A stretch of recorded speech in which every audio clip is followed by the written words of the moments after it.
Dari data yang dihimpun Kompas.id, kasus perundungan di sekolah sepanjang tahun 2023 yang terekam pemberitaan media massa berjumlah 136 kasus. Ada 134 pelaku perundungan dengan jumlah korban mencapai 339 orang, 19 diantaranya meninggal dunia. Kasus perundungan di sekolah jadi salah satu masalah serius dalam dunia pendidikan tanah air. Perlu kerjasama solid antar pemerintah, pihak sekolah, dan orang tua untuk memutus mata rantai perundungan. Tim Liputan Kompas TV. Bagaimana memutus mata rantai perundungan di lingkungan sekolah? Apa yang harus segera dilakukan berbagai pihak yang berwenang? Kita akan berbincang dengan Retno Listiarti, Ketua Dewan Pakar Federasi Serikat Guru Indonesia, dan Diah Puspitarini, anggota Komisi Perlindungan Anak Indonesia. Bu Retno, Bu Diah, selamat malam. Selamat malam. Saya ke Bu Retno dulu ya. Bu Retno, saya mau mulai dari ini. Saya pikir sekolah mahal itu aman, nggak ada bullying. Ternyata sama aja. Ya sama aja, karena sebenarnya ada faktor ya yang membuat seorang anak itu melakukan tindakan bullying, dan itu memang berarti ada di semua ya, ada di semua level status sosial gitu, dan juga di berbagai sekolah baik negeri, swasta maupun SPK. Ini kan sekolah SPK ya, SPK itu sekolah perjanjian ya,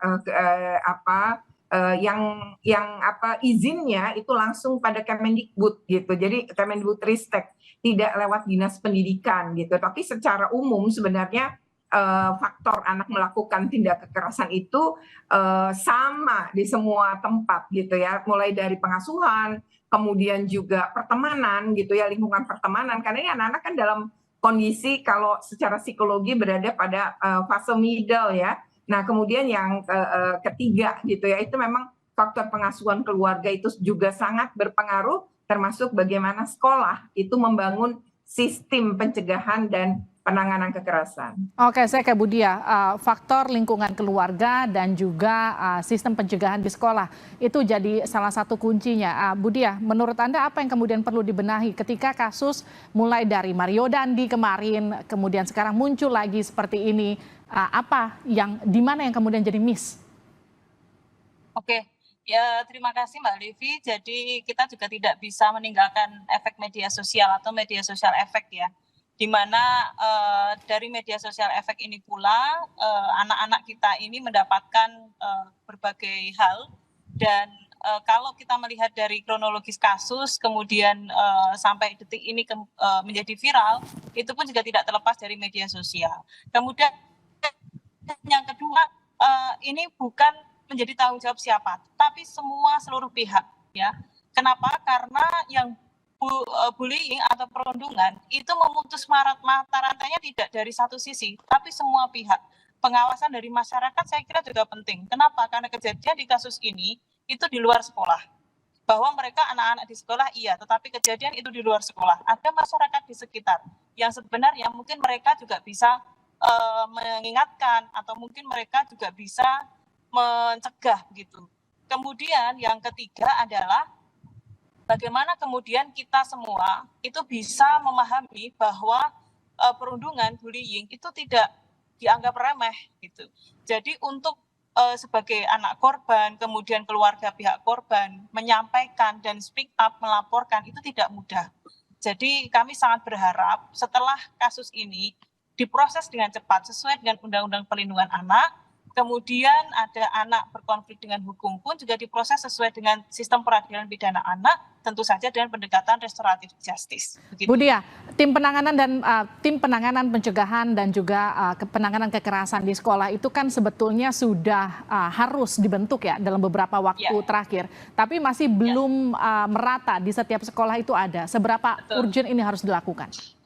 Nah, jadi TPPK, Satgas paling rendah itu kan di sekolah. Kemudian ada di Dinas Pendidikan. Kalau di SMA itu kan Dinas Provinsi, Dinas Pendidikan Provinsi. Harusnya ini juga sudah ada Satgas TPPK. Jadi Satgas TPPK tidak hanya di satuan pendidikan, tetapi juga di level ini ya, regional, atau istilahnya bisa di tingkat kabupaten, kota, provinsi, yang kemudian di-lead oleh dinas terkait.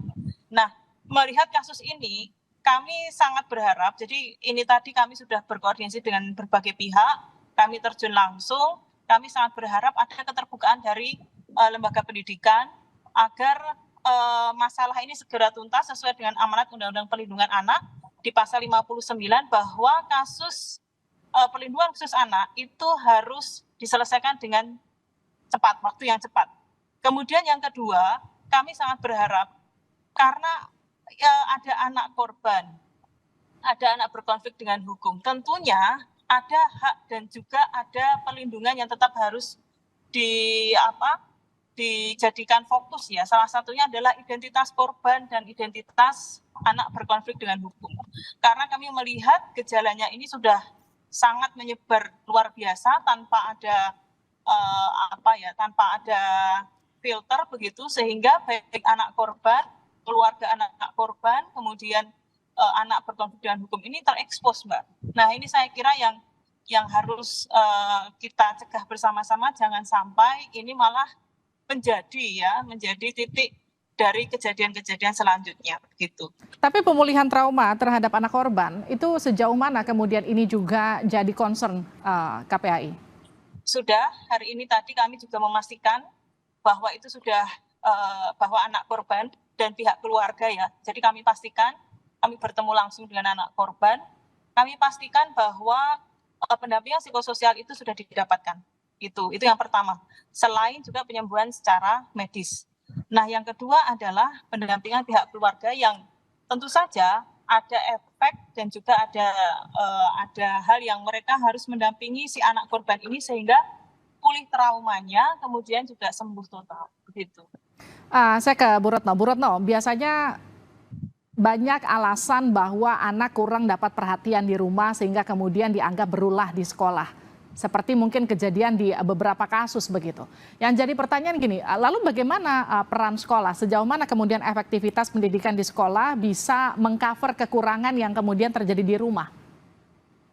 Iya, pertama ini kan kalau kita berbicara tim PPK ya, kalau menyatakan tadi pihak sekolah mengatakan misalnya ini terjadi di luar walaupun juga dia menangani. Tapi ini memang kalau kita berbicara dengan Permendikbudristek nomor 46 tahun 2023 tentang pencegahan dan penanganan tindak kekerasan di satuan pendidikan, memang memegang peran penting adalah tadi menjadi budaya sekolah untuk dibangun anti kekerasannya, dan tim PPK ini juga tidak kalah penting. Hanya saat ini karena memang baru dibentuk dan masih sebatas nama, dan juga penanganannya mungkin mereka ini masih kebingungan meskipun sudah ada juknisnya. Nah, sebenarnya kalau kita ingin mencegah itu bisa dilakukan karena ini kan berangkat dari geng ya. Jadi geng-geng di sekolah itu sekarang menjamur, terutama di jenjang SMA nih, dan SMP juga sudah mulai. Nah, ini biasanya ditangani, biasanya dimotori oleh para alumni.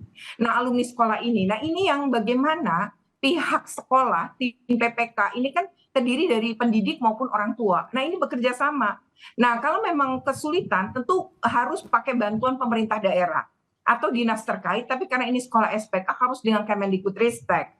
Nah, ini pencegahan ini penting karena kalau dibiarkan, ini kan berarti gengnya udah lama, kan udah 9 angkatan gitu ya. Ini waktu yang tidak singkat dan mustahil sekolah tidak tahu. Nah, berarti yang hal-hal yang seperti ini ada tadi ya, entah itu pengabaian atau memang sudah ditangani tapi terus tumbuh dan berkembang. Dan tadi kan anak ini karena dia speak up, lalu dia mendapat kekerasan berikutnya gitu ya, dianggap bahwa untuk ngadu gitu. Nah, padahal di dalam tim PPK, di dalam Permendikbudristek ini, salah satunya sekolah dan tim PPK ini wajib untuk melindungi korban. Dengan cara apa? Dengan berbagai cara, termasuk bekerja sama dengan pihak luar kalau memang, atau aparat atau dinas terkait jika memang diperlukan perlindungan. Dan ini yang berarti anak yang mengadu gitu, akhirnya dia punya resiko lebih gitu ya. Ketika dia mengadu tidak ada perlindungan, malah mendapatkan kekerasan yang lebih meningkat. Nah, ini banyak terjadi sebenarnya saat ini di sekolah, makanya Permendikbudristek ini hadir sebenarnya untuk mengatasi berbagai bentuk kekerasan seperti ini, apalagi geng-geng ini ya. Ini memang cukup meresahkan dan sudah banyak sekali di sekolah-sekolah, baik negeri maupun swasta. Ya, karena memang tidak cukup dengan peran pengawasan dan juga pendidikan di sekolah, tapi juga harus dioptimalkan dengan pendidikan di rumah begitu, sehingga kemudian keduanya bisa bersinergi untuk mengatasi hal serupa kembali terjadi. Terima kasih Bu Dian, terima kasih juga Bu Retno sudah bergabung di Sapa Indonesia Terima malam. kasih.